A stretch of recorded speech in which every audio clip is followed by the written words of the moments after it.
ओडिशा के बारीपाड़ा टाउन के पास हमारे एक सब्सक्राइबर हरीश भाई का घर है और उनके घर से थोड़ी दूर पर ही उनका ननिहाल भी पड़ता है। ननिहाल मतलब नानी का घर। हरीश बताते हैं कि एक दफा मैं स्कूल से वापस आते समय अपने घर ना जाके सीधा नानी के घर की ओर जाने लगा। अब यहाँ हरीश के नानी के घर जाने वाला जो रास्ता था वो कुछ इस कदर था कि पहले एक चढ़ाई आती है और फिर चढ़ाई से नीचे की तरफ उनके नानी का घर पड़ता है। और जब हरीश उस चढ़ाई वाले रोड के बिल्कुल टॉप पर पहुंचते हैं तो वहां से उनको अपने नानी का घर बहुत क्लियरली दिखाई देता है। इनफैक्ट उनके नानी के घर पर अगर कुछ लोग हैं और वो आपस में बात कर रहे हैं तो उनके बात करने की आवाज भी उस टॉप एंड पर खड़े किसी भी इंसान को सुनाई दे सकती है। अब हरीश बताते हैं कि मैं जब भी उस इंक्लाइंड रोड के एकदम टॉप पर पहुंचता ना तो वहां से खड़े होकर मैं नानी को आवाज देता था कि आई, और ऐसे बोलते हुए मैं सीधा नानी के घर की तरफ भागता था। ओडिया में नानी को आई बोलते हैं। हरीश यहाँ लिखते हैं कि भैया पर उस दिन जब मैं नानी के घर जाने के लिए निकला तो मेरे साथ कुछ ऐसा हुआ जो मैं पूरी जिंदगी भूल नहीं पाऊंगा। आज भी उस घटना को याद करके मेरे रोंगटे खड़े हो जाते हैं एकदम। अब ओडिशा के मयूरभंज डिस्ट्रिक्ट में एक टाउन पड़ता है बारीपाड़ा। हरीश का घर इसी बारीपाड़ा टाउन के अंदर है। अच्छा, ये इनका किराया का घर है जहाँ पर हरीश अपने मम्मी के साथ रहते थे और हरीश के पापा महाराष्ट्र के एक प्राइवेट कंपनी में जॉब करते थे।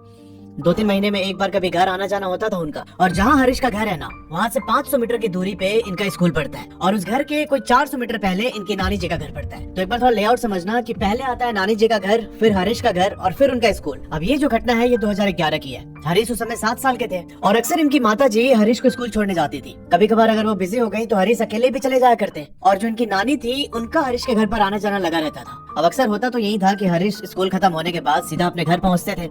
वहाँ उनकी मम्मी ने उनके लिए गरम गरम खाना बना के रखा होता था और बहुत बार जब ये स्कूल से घर आते तो देखते कि इनकी नानी भी वहीं पर बैठी हुई है। पर एक टाइम ऐसा आया कि 3 दिनों तक लगातार नानी इनके घर पर नहीं आई। इसी बीच हरीश एक दिन स्कूल गया हुआ था और वापस आते समय इसने सोचा कि यार 3 दिन हो गया है, नानी घर नहीं आई हमारे, चलो एक काम करता हूँ, मैं ना यहाँ से सीधा नानी के घर पहुँचता हूँ और फिर उनके साथ ही वापस मैं अपने घर आ जाऊंगा। हरीश अपने स्कूल से निकलते हैं, पहले अपना घर क्रॉस किया और फिर उसके बाद नानी के घर की तरफ जाने लगे। अब जैसे मैंने आपको पहले बताया था कि नानी के घर पहुंचने से पहले एक ऊंची चढ़ाई पर जाना पड़ता है और वहां से फिर एक ढलान है जहां नानी का घर बना हुआ है। यहाँ हरीश अपने घर को क्रॉस करके उस इंक्लाइन रोड पर चढ़ते हुए बिल्कुल उसके टॉप पे पहुंच जाते हैं।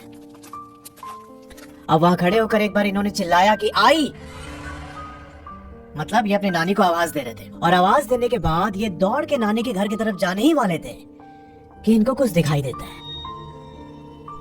हरीश देखते हैं कि एक सफेद साड़ी पहनी हुई औरत नानी के घर के सामने जो कुआं था उस कुएं को पार करते हुए सीधा नानी के घर की तरफ जा रही है। नानी के घर का डोर लॉक था और वो औरत डोर के आर पार होके सीधा नानी के घर के अंदर चली गई। अब उस समय हरीश उस औरत का चेहरा बहुत क्लियरली देख नहीं पाए, पर ये नजारा देख के उनके दिल की धड़कन तेज हो चुकी थी एकदम। अब इनकी इतनी हिम्मत ही नहीं हो रही थी कि ये नानी के घर की तरफ जाते। ये उल्टे पांव सीधा अपने घर की ओर भागते हैं। जब घर पहुंचे तो देखा कि भाई नानी तो वहीं बैठी है मम्मी के पास। हरीश ने सारी बात अपनी मम्मी और नानी को बताई तो इनकी मम्मी ने इस चीज को बहुत लाइटली लिया। इनको लगा कि शायद गांव की कोई औरत होगी, उसको देख लिया होगा हरीश ने। और नानी ने बोला कि ठीक है, तुम ज्यादा घबराओ मत, डरने की जरूरत नहीं है, वो औरत जो भी होगी मैं घर जाके देखती हूँ। पर इनको क्या ही पता था कि भाई ये एक अलग ही मसला होने वाला है। अभी हरीश इतना ज्यादा डर चुका था कि ये पूरे टाइम अपने मम्मी के पीछे पीछे ही रहता। इनकी नानी अपने घर वापस चली गई और फाइनली रात को ये अपने मम्मी के पास सो जाता है। हरीश बताते हैं कि भैया मुझे सोए हुए कोई 1.5-2 घंटे ही हुए थे और ना मुझे एक सपना दिखाई देता है। मैंने देखा कि वही सफेद साड़ी पहनी हुई वो बूढ़ी औरत मेरे सपने में आके मुझे दबोच रही है एकदम। उसने मेरा गला दबा दिया जोर से और जैसे ही मुझे ऐसा फील हुआ मैं एकदम चिल्लाते हुए उठा नींद से। मेरी चीख इतनी ज्यादा थी कि आसपास के जो पड़ोसी थे वो भी उठ के मेरे घर पर आ गए। मैं एकदम डर के मारे कांप रहा था और मैंने मम्मी से बताया कि मम्मी वो औरत आई थी सपने में, मेरा गला दबा रही थी। अब जो पड़ोसी थे वो थोड़ी देर बाद अपने अपने घर चले गए और जो हरीश की मम्मी थी उन्होंने हरीश को इधर उधर की बात करके जो ये वाला टॉपिक था इससे उसका माइंड डाइवर्ट करने की कोशिश की। अब थोड़े टाइम के बाद ये जैसे तैसे अपने बेटे को सुला देती है। पर ये रात तो एक बहुत ही डार्क चैप्टर की बस एक शुरुआत ही थी। अब अगले दिन सुबह उठ के हरीश अपने स्कूल पहुंचते हैं। अब यहाँ जो उनका क्लासरूम था ना वहाँ पर जमीन पे दरी बिछा के बैठने की प्रथा थी। बहुत सारे गांव के सरकारी स्कूल में होता है ऐसा। हरीश बताते हैं कि मैं सबसे पीछे वाले रूम में बैठा हुआ था। मुझसे जस्ट पीछे दीवार थी स्कूल की और मेरा लेफ्ट साइड वाला जो स्पेस था ना वो खाली पड़ा था। मतलब वहाँ जगह तो है पर कोई भी बच्चा नहीं बैठा है। मैं चुपचाप जो ब्लैक बोर्ड पर टीचर पढ़ा रहे थे वो मैं अपने कॉपी में नोट डाउन कर रहा था और इसी बीच मैंने फील किया कि मेरे कान के करीब एक हवा पास हुई है। मैं चौंक गया एकदम, और फिर मेरी नजर अपने लेफ्ट साइड पर पड़ी तो मैंने पाया कि एक काला साया वहां बैठ के मुझे घूर रहा है। कुछ टाइम घूरने के बाद वो गायब हो गया। अब मैं अंदर से डर तो गया था बहुत ज्यादा। मैं चिल्लाना चाहता था, पर फिर मुझे रियलाइज हुआ कि अगर मैंने ऐसा किया तो जो क्लास के बाकी बच्चे हैं वो मेरा मजाक उड़ाएंगे, मुझे डरपोक डरपोक बोलेंगे। तो मैंने चुपचाप उस बात को इग्नोर कर दिया। जब स्कूल की छुट्टी हुई तो मेरी मम्मी मुझे लेने आई थी। मैं उनके साथ वापस घर आया और देखा कि भाई नानी वहाँ पहुंची हुई है।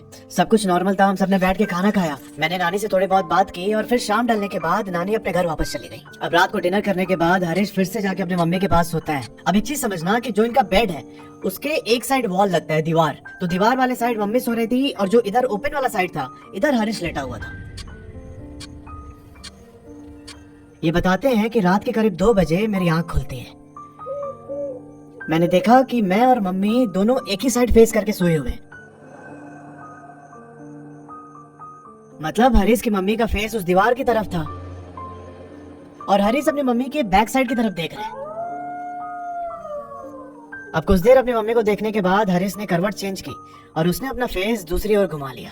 और भाई जैसे इसने अपना फेस दूसरी साइड घुमाया ना, ये देखता है कि इसके बाजू में एक औरत येलो कलर की बहुत ही गंदी साड़ी पहन के लेटी हुई है। जो उसका फेस था वो पूरा टूटा फूटा एकदम, ऐसा लग रहा था कि किसी ने पत्थर से मार मार के उसका पूरा फेस फोड़ दिया। और वो हरीश की तरफ देख के एक बहुत ही क्रिपी स्माइल दे रही थी। यहाँ हरीश और उस औरत का आई कांटेक्ट हो रहा है। भाई ये एकदम फ्रीज हो गया यहाँ पे। अब कुछ सेकंड के बाद वो औरत अपना हाथ आगे करके हरीश के गाल की तरफ बढ़ा रही थी। ये बताते हैं कि जो उस औरत का हाथ था ना वो पूरा स्केलेटन था और उसके ऊपर एक बहुत ही पतली स्किन लटक रही थी। बस हरीश एकदम जोर से चिल्लाते हुए मम्मी को हिलाता है ऐसे, और वो मूवमेंट इतना ज्यादा तेज था कि हरीश की गोनी उसके मम्मी के मुंह पे लग गई। हरीश की मम्मी का होठ कट गया और ब्लड भी निकलने लगा। ये एकदम हड़बड़ा के उठती है और पूछा हरीश से कि क्या हो गया, ऐसे क्यों रिएक्ट कर रहा है। अब हरीश ने बोला मम्मी से कि मम्मी पहले लाइट जला तुम, क्योंकि पहले से इनके कमरे में एक डिम लाइट जल रही थी और इस टाइम ना वो थोड़ी थोड़ी फ्लक्चुएट हो रही थी। एकदम एरी सा एटमॉस्फेयर बन गया था। इसके बोलने पर हरीश की मम्मी ने लाइट जलाई। तब हरीश उनको सारी बात बताता है। कल स्कूल में भी ऐसा हुआ मेरे साथ और इस समय भी मैंने इस औरत को देखा पास में लेटे हुए। मुझे बहुत ज्यादा डर लग रहा है। अब हरीश की मम्मी को भी ऐसा लगने लगा कि हमारे घर पर कुछ तो नेगेटिव एनर्जी है इस समय। अब यहाँ हरीश की मम्मी ने उनको एकदम जोर से पकड़ा और ऐसे हवा में ही बोला कि तो जो कोई भी है मेरे बेटे का पीछा छोड़ दे, यहाँ से चली जा, नहीं तो तेरे लिए बहुत बुरा होगा। हरीश बताते हैं कि जब मम्मी ऐसा बोल रही थी तो मेरा फेस मम्मी की तरफ था। उन्होंने मुझे ऐसे करके पकड़ा हुआ था और मैं मम्मी की आंखों की तरफ ही देख रहा था कि मेरे मम्मी के दोनों आईब्रोज के बीच में जो ये वाला पॉइंट है ये ना ब्लिंक हुआ एक बार। और मैं वो चीज देख के एकदम शॉक हो गया कि भाई ये क्या हो रहा है। और फिर कुछ देर के बाद मम्मी ने मुझे पानी लाके दिया। मैंने पानी पिया और फिर मम्मी से ऐसे लिपट के सो गया मैं। अगली सुबह हरीश की मम्मी ने ये सारी बातें हरीश के पापा को कॉल करके बताई, पर उसके पापा काम में इतने ज्यादा बिजी थे कि उन्होंने बोला कि अभी तो मैं नहीं आ पाऊंगा। तब हरीश की मम्मी ने अपनी माँ मतलब हरीश की नानी से सारी चीजें डिस्कस की। हरीश की नानी को यहाँ समझ आ गया था कि एग्जैक्टली हो क्या रहा है। अब यहाँ इनके घर के पास एक पीर बाबा रहते हैं। हरीश की मम्मी और नानी उनको लेके सीधा पीर बाबा के पास पहुँचती हैं। फिर उस पीर बाबा ने हरीश की तरफ देखा और अपना कुछ मंत्र पढ़ने के बाद जो इनके पास पानी रखा हुआ था वो पानी हरीश के ऊपर फेंक दिया। और ऐसा करने के बाद हरीश की मम्मी से बोला कि इसे लेके बाहर जाओ। जब हरीश की मम्मी हरीश को लेके बाहर आ गई तब उस पीर बाबा ने हरीश की नानी को कुछ बताया। अब एग्जैक्टली क्या बताया वो मैं आपको आगे बताऊंगा। उसके थोड़ी देर के बाद इन्होंने अपना कुछ क्रिया किया और फिर हरीश को अंदर बुला के उसे एक ताबीज दी छोटी सी। बोला कि अगले 2 दिनों तक तुम इसे खुद से अलग नहीं करोगे। कल रात को मैं क्रिया करूंगा जिसके बाद सब कुछ शांत हो जाएगा। पर यहाँ उन्होंने एक बात और बोली कि जो भी मैं क्रिया करूंगा ये एक ऐसी जगह पे होना चाहिए जहाँ से 3 रास्ते निकलते हो और उन तीनों रास्तों पर किसी न किसी के घर होने चाहिए। अब हरीश की नानी को थोड़ा ध्यान था कि ऐसी जगह कहाँ मिल सकती है। जो इनका कॉलोनी था उसके पीछे एक नदी बहती है और उस नदी से थोड़ा सा आगे चल के एक बस्ती है कालिकापुर। वो 3 रास्ते वाला एरिया उसी कालिकापुर बस्ती में पड़ता है। अब वहाँ पूरा जगह वगैरह फाइनल करके ये लोग वापस घर आ गए और अगले 2 दिन तक हरीश को कोई प्रॉब्लम नहीं हुई। अब अगली रात को क्रिया होने वाली थी पर फिर जिस दिन ये लोग हरीश को दिखाने आए थे ना उसी शाम को ये पीर बाबा हरीश की मम्मी को कॉल करते हैं उन्होंने हरीश की मम्मी को बोला कि कल सुबह एक मिट्टी के कलश में 4 लोहे की कील डाल देना और नंगे पांव जो तुम्हारे घर के पीछे नदी बह रही है ना, उस नदी के 7 घाट पर जाके 7 घाट से थोड़ा थोड़ा पानी लेके उस कलश में भरना है। अब घाट वो जगह होती है नदी की जिसके किनारे लोग अपना नहाना या फिर कपड़े धोने का काम करते हैं। इनकी मम्मी ने ठीक वैसे ही किया। अगले सुबह उन 7 घाटों का पानी लेके घर आई और फिर ये लोग सब नॉर्मल काम में लग गए। जो हरीश की नानी थी वो भी इनके घर पर ही थी। दोपहर हो चला था और हरीश की मम्मी किचन में खाना बना रही है। शाम के टाइम इनको उस जगह पर पहुंचना था बाबा के साथ उस क्रिया के लिए। अब इस समय दोपहर को हरीश अपने नानी के साथ कमरे में लेटा हुआ था और वहाँ लेट के चुपचाप टीवी देख रहा है। हरीश बताते हैं कि इस समय तक मेरे अंदर से पूरा डर खत्म हो चुका था। मैं चुपचाप टीवी देख रहा था और अचानक मुझे फील हुआ कि जिस बेड पर मैं लेटा हुआ हूँ उस बेड के नीचे से कोई रेंग रहा है। अभी मैं कुछ प्रोसेस कर ही पाता कि किसी ने मेरा अंगूठा खींचा जोर से एकदम और फिर से रेंगते हुए बेड के नीचे चला गया। मैं यहाँ एकदम जोर से चिल्लाया और नानी को ऐसे ओडिया लैंग्वेज में ही बोलने लगा कि मुझे कमरे से बाहर ले चलो, मोटे बाहर को नहीं चल आई। ऐसे ओडिया में जोर जोर से चिल्ला रहा था। फिर हरीश की नानी बहुत इरिटेट हो गई, एकदम गुस्से में बोली कि तू इतना क्यों डर रहा है, वो तेरा कुछ नहीं बिगाड़ सकती। पर हरीश की जिद करने पर ये उनको लेके दूसरे कमरे में चली जाती है। शाम होने के बाद ये तीनों लोग पहुंचते हैं उस बाबा के पास। उसके बाद बाबा, हरीश की नानी और मम्मी, ये चारों लोग सीधा उस कालिकापुर वाले बस्ती में पहुंचते हैं जहां पर वो क्रिया होने वाली थी। सेम वही स्पॉट जहां से 3 रास्ते निकल रहे हैं। अब क्रिया शुरू होने से पहले बाबा ने हरीश को बोला कि देख, मैं यहाँ कुछ करूंगा और उसके बाद तू अपनी नानी और मम्मी के साथ वापस घर चला जाना। पर एक चीज का बहुत अच्छे से ध्यान रखना कि घर जाते समय तुम पीछे मुड़ के नहीं देखोगे, चाहे कुछ भी हो जाए, कोई भी तुम्हारा नाम पुकारे। हरीश ने बोला कि ठीक है, मैं नहीं देखूंगा। उसके बाद बाबा ने हरीश की नानी को बोला कि इसे यहीं पर छोड़ दे और छोड़ के थोड़ी दूर जाके खड़ी हो जा। अब यहाँ हरीश को नानी ने अपने गोद में पकड़ा हुआ था। जैसे ही नानी ने उसे छोड़ा, हरीश एकदम डरने लगा कि मैं ऐसे नहीं जाऊंगा अकेले खड़े होने। पर फिर उसे समझा बुझा के बाबा ने एक सर्कल बनाई थी, उस सर्कल के अंदर खड़ा किया गया। इसके बाद वो बाबा अपना कुछ मंत्र पढ़ना स्टार्ट करते हैं और मंत्र पढ़ने के बाद जो वो कलश का पानी था वो पूरा पानी हरीश के ऊपर डाल दिया। ये अपने साथ में कुछ फूल भी लेके आए हुए थे और उस फूल को एक एक करके हरीश के सामने गिराने लगे। अब ये पूरा फूल गिराने के बाद जो वो 4 कीले बच गई थी, उन 4 कीलों को बाबा ने 4 डायरेक्शन में फेंक दिया। उसके बाद हरीश ने जो भी कपड़े पहने थे वो सारे कपड़े उतरवा के उसे एक लुंगी में लपेट देते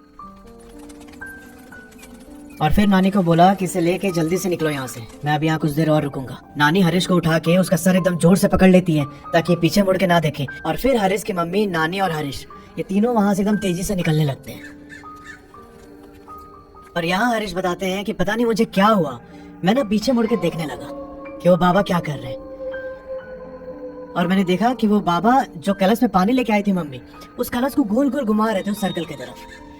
जैसे मेरी नानी का ध्यान मुझ पर गया कि भाई मैं पीछे देख रहा हूँ, उन्होंने मुझे एक झापड़ लगाया जोर से और फिर मेरा सर एकदम जोर से पकड़ के वो उस जगह से बाहर मेन रोड पर आ गई।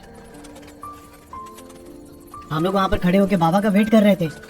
कुछ टाइम के बाद बाबा वापस आए और उन्होंने मुझे बोला कि मैंने मना किया था ना पीछे नहीं मुड़ने को, फिर क्यों मुड़ा तू?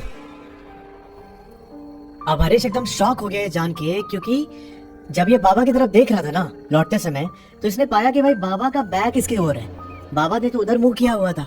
फिर इनको कैसे पता चला कि मैं उन्हें देख रहा हूँ? अब उसके बाद बाबा फिर अपने घर पर आते हैं और वहाँ भी उन्होंने कुछ विधि की और विधि करने के बाद बाबा ने हरीश और उसकी मम्मी को एक बात बताई। इन्होंने एक जगह के बारे में बताया और बोला कि उस जगह से, उस वाले रास्ते से अगले 7 दिनों तक हरीश क्रॉस नहीं करना चाहिए। अब वो एग्जैक्ट जगह क्या थी वो आपको भी पता चलेगा। हरीश बताते हैं कि अगले 7 दिनों तक तो क्या, मैंने आज तक उस जगह को क्रॉस नहीं किया, पर जो 7 दिन थे ना वो मेरे लिए बहुत ज्यादा टफ हो चुके थे। मुझे हर समय ऐसा फील होता कि कोई मेरे लिए रो रहा है, कोई मुझे बुला रहा है अपने पास और मेरा दिल बहुत कमजोर होते जा रहा था। मैं भी पूरे दिन भर रोते रहता। अब ये सब हरीश की मम्मी ने बाबा को बताई तो बाबा ने बोला कि वो इसे अपनी ओर खींच रही है, पर तुम लोगों को हमेशा हरीश के आसपास रहना, इसे अकेले नहीं छोड़ना। और फाइनली 7 दिनों के विधि के बाद हरीश अब पूरी तरीके से नॉर्मल हो जाता है। अब यहाँ समझते हैं कि एग्जैक्ट था क्या। उस बाबा ने नानी को बताया था कि ये ना एक औरत की आत्मा है और जिस समय उसकी डेथ हुई थी वो उस टाइम पर प्रेग्नेंट थी। इस टाइप के स्पिरिट को ओडिया में चिरकुनी बोलते हैं। यहाँ बारीपाड़ा टाउन में स्टेशन बाजार करके एक जगह पड़ता है और उस जगह पर वीक में 2 दिन मार्केट लगता है और उस मार्केट को बोलते हैं हाटो। अब हरीश अक्सर अपनी नानी के साथ उस हाटो मार्केट जाया करता था और उस मार्केट तक जाने का एक शॉर्टकट रास्ता था और ये वही शॉर्टकट रास्ता है जहाँ पर बाबा ने क्रिया किया, जहाँ से वो 3 रास्ते गुजरते थे। जब ये लोग फर्स्ट डे हरीश को लेके बाबा के पास पहुंचे थे तब उन्होंने देख लिया था कि वो स्पिरिट किस जगह से हरीश के ऊपर लगी है। तभी उन्होंने बोला कि उसी जगह पर क्रिया होगी जहाँ से 3 रास्ते निकलते हैं। अब हरीश की नानी तो उस जगह के बारे में जानती थी क्योंकि वही शॉर्टकट रास्ता लेके ये लोग हाटो मार्केट जाते थे। तो एक बार जब हरीश नानी के साथ उस हाटो बाजार गया था ना, तभी वो आत्मा हरीश के साथ साथ चली आई क्योंकि मौत के टाइम वो प्रेग्नेंट थी और एक बच्चे की अधूरी चाहत उसके मन में थी अभी भी, और उसी चीज को पूरा करने के लिए ये हरीश के साथ आ गई। उसका मेन मकसद था हरीश को अपने साथ अपनी दुनिया में लेके जाना। पर फाइनली उस क्रिया के बाद हरीश अब पूरी तरीके से ठीक है। Thanks for watching.